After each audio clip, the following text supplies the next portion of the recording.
క్రీస్తు కొరకు ఏదైనా శ్రమ అనుభవించావా? నీ ఇరుగు పొరుగు వారు నిన్ను చూసి హేళనగా మాట్లాడుకుంటున్నారా? కొంచెం బాధగానే ఉంటుంది, ఎబ్బెట్టుగానే ఉంటుంది. అయ్యో ఎందుకు నా గురించి వీళ్ళు ఎలా మాట్లాడుతున్నారని బాధ అనిపిస్తుంది. నువ్వు ప్రభువుని అంగీకరించినందుకు. నీ సొంత తల్లిదండ్రులే నిన్ను బాధించడం ప్రారంభించారా నువ్వు ప్రభువుని అంగీకరించావని?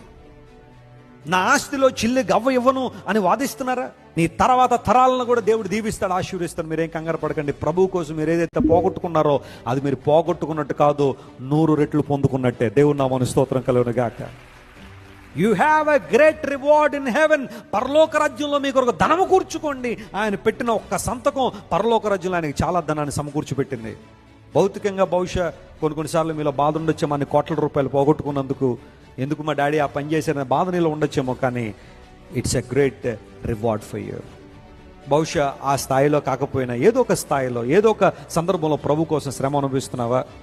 Count it as a blessing.